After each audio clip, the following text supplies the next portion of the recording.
PSC के पुनर्गठन और एसआई भर्ती को रद्द करने की मांग को लेकर हनुमान बेनीवाल के द्वारा धरना देने और विरोध प्रदर्शन के बाद बीजेपी नेताओं ने बेनीवाल को करारा जवाब दिया है। पूर्व प्रदेश अध्यक्ष अशोक परनामी का कहना है कि बीजेपी शुचिता की राजनीति करती है, लेकिन बेनीवाल सुर्खियों में बने रहने के लिए झूठी बयानबाजी कर रहे हैं। 23 परीक्षाएं हुई हैं छोटी बड़ी, और हमें ये बताते हुए प्रसन्नता है कि एक भी पेपर लीक की घटना आप लोगों ने नहीं सुनी होगी। एक भी पेपर लीक नहीं हुआ। जिन युवाओं ने मेहनत की, उस मेहनत का जो परिणाम उनको मिलना चाहिए वो हमारी सरकार के माध्यम से मिला, और इसी कारण से हम 67,000 नौकरियां सरकार में हमारी सरकार दे चुकी है, और करीबन 1,37,000 सरकारी नौकरियां जो पाइपलाइन में हैं, जिसका भी शीघ्र ही निस्तारण हमारी भारतीय जनता पार्टी की सरकार, हमारे मुख्यमंत्री आदरणीय भजनलाल जी शर्मा करने जा रहे हैं। ये सब इसलिए हुआ क्योंकि हमारे कार्यकाल में पारदर्शी रूप से जीरो टॉलरेंस पे हमारी सरकार ने काम किया। एक भी पेपर लीक नहीं हुआ। सभी जो परीक्षाएं थी उनके परिणाम निकले, और उन परिणाम के आधार पर हमने सरकार में नौकरियां देने का काम किया। जैसा कि मैंने बताया, अभी तक करीबन 292 आरोपी जेल की सलाखों के पीछे हैं, और जो तथाकथित अभी बाहर हैं उन पर भी पूरी जांच चल रही है। उनको भी शीघ्र हम सलाखों के पीछे डालने का काम करेंगे। इतना ही नहीं, हमने कहा था हम पारदर्शी रूप में काम करेंगे। जहां जहां ये डिक्लेयर हो गया कि फला व्यक्ति गलत तरीके से परीक्षा पास करके उसने नौकरी पाई है, तो हमने उनकी नौकरियों को समाप्त करने का भी काम किया है। एसआईटी द्वारा पेपर लीक, डम्मी एवं अन्य प्रकार से गड़बड़ी कर राजकीय सेवा प्राप्त करने वाले 93 लोक सेवकों को हमने उनको नौकरी से हटाने का भी काम किया है, जिसमें शिक्षा विभाग कॉलेज है वहाँ पे 1 थी, शिक्षा विभाग माध्यमिक में वहाँ 16 थे, शिक्षा विभाग प्रारंभिक में 14 थे, महिला अधिकारिता विभाग में 1 था, भू प्रबंध विभाग में 1, राजस्व विभाग पटवारी में 2, न्याय विभाग में 1, वन विभाग में 7, आरपीएससी चालक 1, कारागार विभाग जेल प्रहरी 3, रेलवे टेक्नीशियन 1 और उप निरीक्षक परीक्षा प्रशिक्षु 45 की सेवाओं को समाप्त करने का काम भी हमारी सरकार ने किया। जैसा कि मैंने सबसे पहले आपको बोला कि हम जीरो टॉलरेंस पे हमारी सरकार काम कर रही है, पारदर्शी रूप से हमारी सरकार इसमें काम कर रही है। मैं इतना ही कहूँगा, आज राजस्थान प्रदेश के युवाओं को हमारी सरकार पर भरोसा है।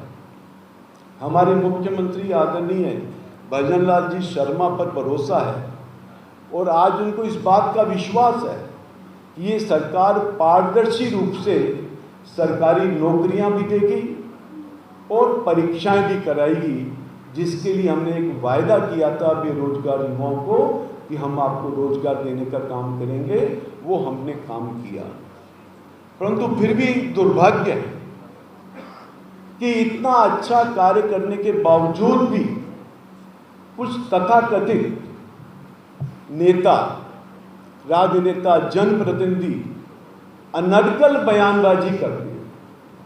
मैं समझता हूं भारतीय जनता पार्टी शुचिता की राजनीति करती है, और सभी नेताओं को शुचिता की राजनीति करनी चाहिए। बेवजह अनर्गल बयानबाजी से बचना भी चाहिए और नहीं भी करना चाहिए। उद्योग राज्य मंत्री के विश्नोई ने बेनीवाल की विश्वसनीयता खत्म बताते हुए कहा कि अब उनकी सेटिंग्स की राजनीति नहीं चलेगी। उन्होंने चेतावनी दी है कि जरूरत पड़ी तो कानूनी कार्रवाई भी होगी। पिछले कई दिनों से बहुत ही अनर्गल बयानबाजी नागौर के सांसद हनुमान बेनीवाल जी कर रहे हैं। मैं कहना चाहूँगा कि राजस्थान की राजनीति में हनुमान बेनीवाल जी सबसे अविश्वसनीय नेता हैं। उन्होंने हमेशा राजनीतिक जीवन में पाला बदलने का काम किया, उसमें वो एकदम माहिर हैं।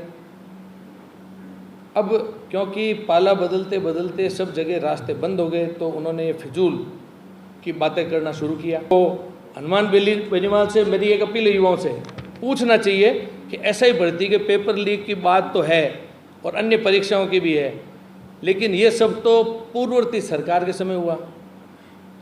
फिर आपने पूर्ववर्ती सरकार के साथ में ये कंधे से कंधा मिला करके चुनाव क्यों लड़ लिया? आपको जब इतना ही इन सब चीज़ों से विरोध है तो उनके साथ भी इनको हाथ नहीं मिलाना चाहिए था। भजन लाल जी की सरकार ने जो task force, Bharatiya Janata party की सरकार ने टास्क फोर्स 24 घंटे के अंदर बनाई, जगह जगह पर धरपकड़ करी, जैसा कि अभी आदरणीय फडणवीस साहब ने बड़ा विस्तार पूर्वक बताया।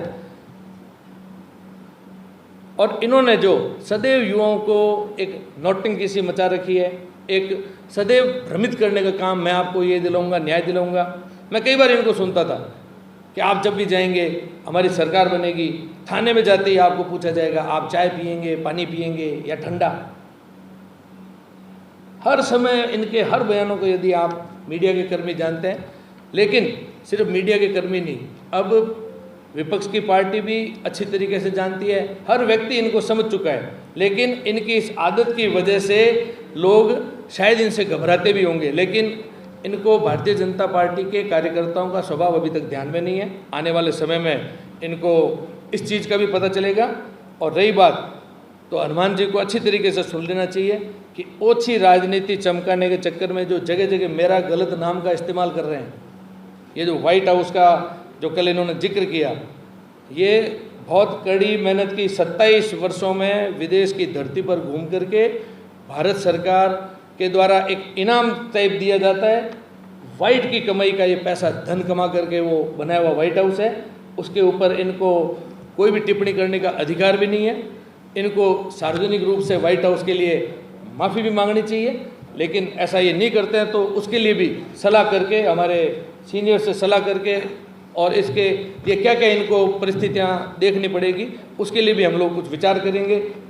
मजबूत से मजबूत कानूनी कार्रवाई की तरफ भी अगर कदम बढ़ाना पड़ेगा तो बढ़ाने का काम हम करेंगे। हनुमान जी निचले स्तर पर चाहे जिस किसी भी पार्टी के नेताओं के लिए गंदे असभ्य शब्दों का इस्तेमाल किया है, खुद की उसमें ये शान समझते हैं। और महिलाओं के लिए भी टिप्पणी करना कितने हद तक सही है? मेरे को याद है, मैं एक बार इनको देख रहा था, आदरणीय स्वर्गीय किरण महेश्वरी जी के लिए भी बहुत ओछा बोलते हुए मैंने सुना। अभी एक मेरिटोरियस बच्ची जिसका भी अभी मैं इन दिनों में सुन रहा था, पद्मा, उसका भी ये जिक्र करते हुए नहीं चूके। इनको कोई भी कुछ भी ला करके दे दे, बिना सोचे समझे, तथ्यों के बिना इन्होंने हर कोई बात इनको करने का एक शौक चढ़ चुका है। इनको काफ़ी अध्ययन करने की आवश्यकता है। अपनी कई भी टिप्पणी पर एकदम यू टर्न लेने का भी इनका स्वभाव है, हर समय यू टर्न ले लेते हैं। और मैं एक सुझाव देना चाहूँगा, जिस तरीके से हनुमान जी को ये जो लोगों के पीछे पड़ने का शौक़ है, इस शौक़ से दूर जाएं। लोग भी काफ़ी उम्मीदें तलाश रहे हैं। अभी जो ये काफ़ी लंबे समय से सेटिंग का खेल जो इन्होंने खेला है, वो सेटिंग का खेल अब मेरे को नहीं लगता है कि बहुत लंबा इनका चलने वाला है। अभी सारी सेटिंगें बंद हो चुकी है, इसलिए इस बौखलाहट के साथ में ये लगातार अनर्गल। वहीं विधायक कैलाश वर्मा का कहना है कि बेनीवाल युवाओं को गुमराह कर रहे हैं, जबकि बीजेपी सरकार उनके सपनों को साकार करने में जुटी है।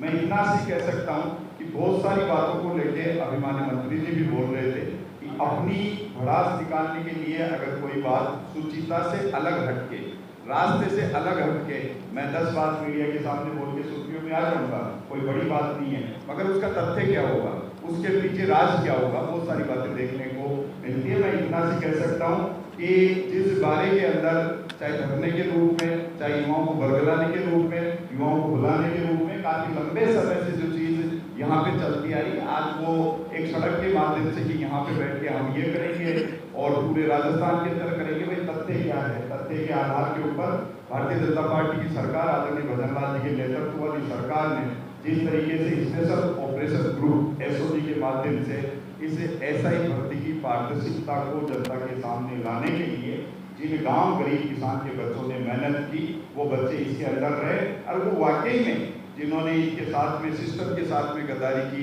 सिस्टम के साथ में गद्दारी करते हुए, लोगों के साथ में गद्दारी करते हुए वो सारी चीज़ों को किया, उनका नकाब जनता के सामने आना चाहिए और वो धीरे धीरे लगभग आ रहा है। 100 से ज़्यादा लोगों को अब तक अरेस्ट किया गया, ये आपके भी सामने है। मगर मैं ये इतना इसमें एक चीज़ और जोड़ सकता हूँ कि पूर्ववर्ती सरकार के माध्यम से जो अभी माननीय मंत्री जी बोल रहे थे कि जब आपका समय आया, जब आपने हाथ मिला लिया, आज आपकी दाल नहीं गलती तो उनके खिलाफ आप बोलते हो और आपको ये लगता है कि कोई आदमी का स्तर राजनीति के अंदर या किसी क्षेत्र के अंदर बढ़ता हुआ दिख रहा है तो उसी के पीछे आप लग जाते हो, तो ये बातें शोभा दे नहीं सकती। प्रदेश के अंदर एक भर्ती परीक्षा के माध्यम से मैं इतना सी कह सकता हूँ, आदरणीय भजनलाल जी के नेतृत्व के अंदर ये हमने सदन में भी कहा और मुख्यमंत्री जी ने राजस्थान की सबसे बड़ी पंचायत के अंदर टेबल ठोकते हुए कहा कि राजस्थान के युवाओं के साथ में अत्याचार नहीं होगा, नहीं होगा, नहीं होगा। और अब तक RSSC परीक्षा भी राजस्थान के अंदर हुई, पेपर लीक तो क्या पत्ता तक नहीं हिला पूरे राजस्थान के अंदर नहीं।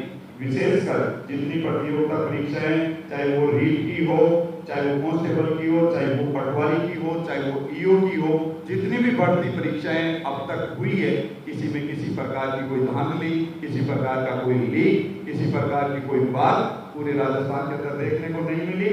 ऐसा ही भर्ती परीक्षा की जहां तक हम बात कर रहे हैं, माननीय मुख्यमंत्री जी का भी स्पष्ट ये निर्देश है, हमारी सरकार का भी ये स्पष्ट निर्देश है।